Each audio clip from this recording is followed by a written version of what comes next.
pentatonics, obviously. So that's a bit of a weird intro in it. Anyway, today I wanted to talk to you about, specifically there's a pentatonic lick that one of my patrons, I have a Patreon by the way, asked me to look at and just show you how I was playing it. So I decided to do that, but also I wanted to talk about ways you could get more out of this lick and things that you might want to try that I think will help get more out of what you already know and get you thinking about the fretboard in a slightly different way and potentially help you to get way more out of what you already know. So the lick goes something like this.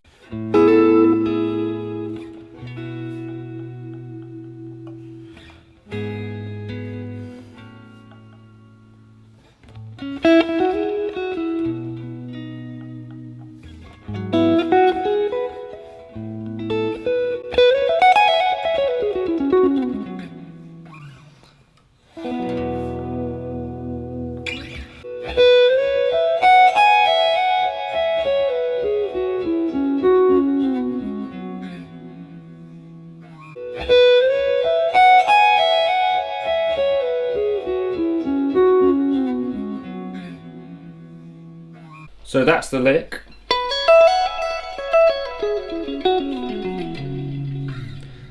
The tab for which will be on Patreon if you wanted it. But so slowly we're in the E major pentatonic, but we're in the second position starting off with, and we're going to go up,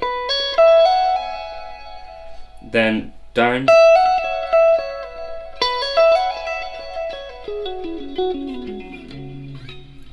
so there's a couple of things going on here. So we're going up the pentatonic,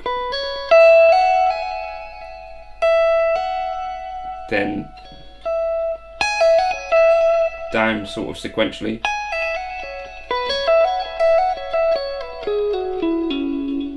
and then just down, and then a couple of slides in and out of positions. So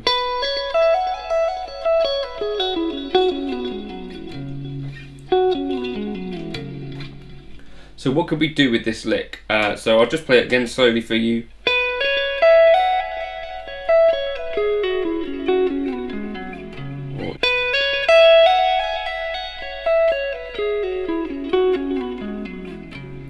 So I'm going to imagine the first thing you might do is just to play that lick exactly as is written.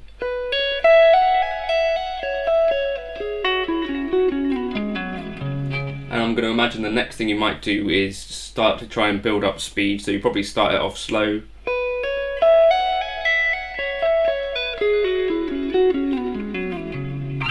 And then you might gradually build up the speed.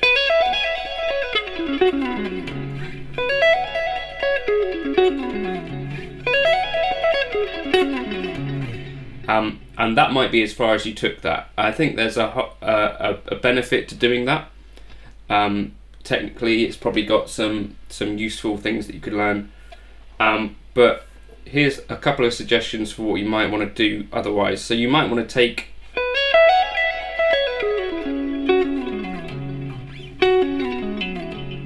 smaller ideas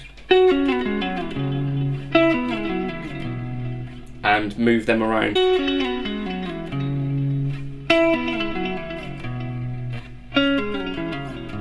Move them around. So that would be internalizing a smaller chunk of that lick, but also making it so that you figured out a way to move it around the fretboard and make other similar but music out of it.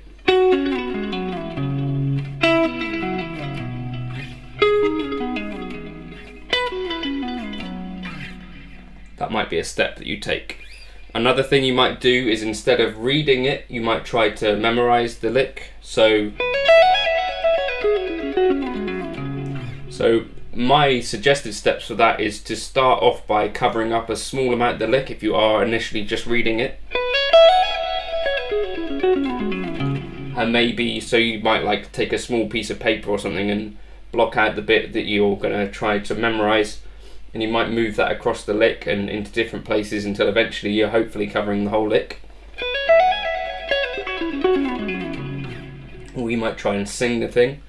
Then I would suggest another thing you might do is just to move the lick to another key altogether. So we could play this, for instance, in G. So we were initially playing in E major, so you'd work out what you need to do to play that in G. So you just move it up a minor third, for instance. That might be a useful thing. You might try and figure out in another key, so let's try B flat. So, cool. So moving it around to another key. Another thing you might do is try to put it into a different kind of timing. So at the moment we've got it this sort of triplet feel. So you might decide that you want to play it as like a straight 8 feel. So you'd figure out what you might need to do. So you might need to add another note to a lick, for instance, to get it to work. So if we added another note at the end, we could make that work in straight kind of 16 feel. So that's another thing we could do. Then what I think is really useful is we could sort of, I showed you last week about moving the Eric Johnson one up to another pentatonic position, but what else could we do? We could take an E major pentatonic lick and we could try and transform it to be an E minor pentatonic lick. So we've got this. We've got our initial E major lick, we could have that written down. We could try and transform that to E minor, so that works quite nicely. So transforming an E major lick into an E minor lick, or if you're playing something in G major, you change it to G minor, is a little bit of a task and quite a nifty little challenge you could set yourself if you have some time to work it out. So E major again, E minor,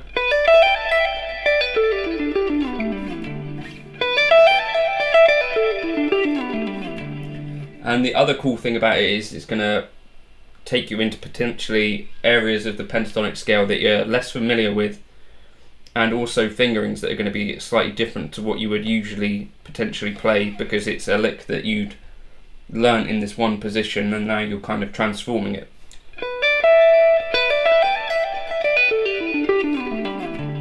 So here's another 2 transformations that you could consider doing. So the initial lick is in E major. I use G sharp altered or A melodic minor whenever I'm using E major. That's the altered scale that I would choose personally. So we could take that initial E major lick and transform it to work in A melodic minor. So that means we sort of go through systematically and move notes which we know wouldn't work. So I know is my aim,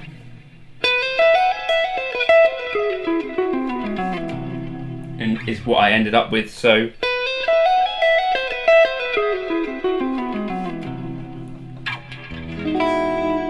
that works quite nicely. And if you remember, we did our lick in E minor as well, which went like this.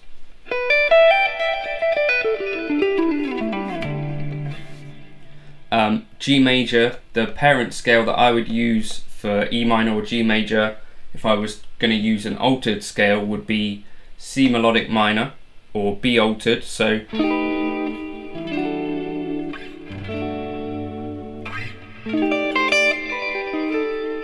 the original E minor lick went.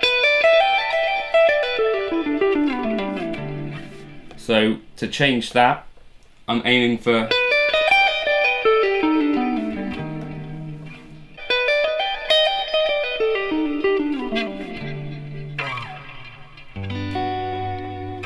So again, so what we've done there, the E minor, to get a C melodic minor flavour, we can just flatten the E. So that's basically how I've transformed that lick.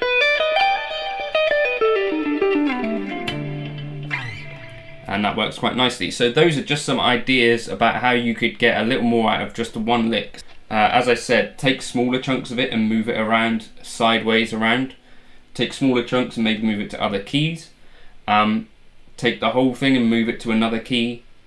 Practice playing it with different techniques. We've not really discussed that, but that's something. Practice playing it with different timing. That's something else.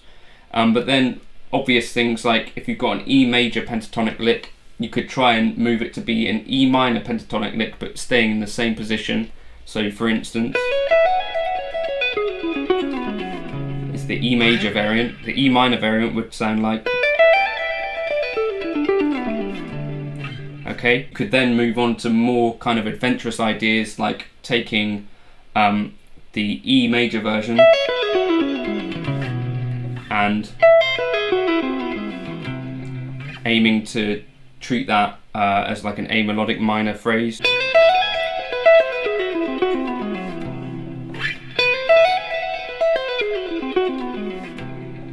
And then again, if you've already made the transformation to make it an E minor,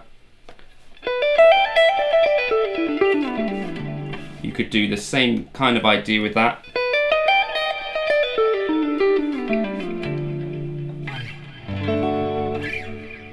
To make it a C melodic minor type phrase. Again, another thing you could also do, which I've just thought of, is say you've got this C melodic minor phrase.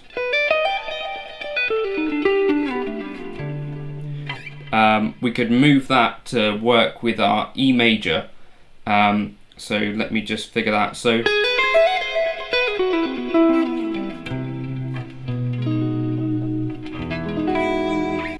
and also I've just thought of a thing that sounds better. That would sound better. We could transform that down to an E major. So if we're in E major,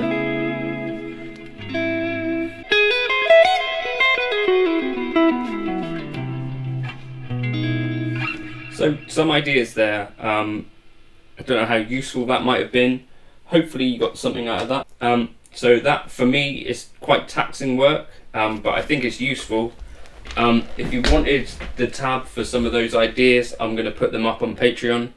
But I just thought it might be an interesting way to show you how I might work out different things that I could do with just one piece of material that I can get good use out of, but also stretch my mind and technique stuff without going kind of too crazy on learning massively long licks, but getting useful stuff out of just one shortish phrase. So hopefully that's kind of useful and might show you how you can go from, you know, sort of one level of a difficulty of lick and sort of slowly increase with marginally more difficult ideas and concepts. So hopefully that's useful. If you did get anything useful out of the video, you could support me on Patreon, or if you wanted to make a one-off thing. I drink coffee and there's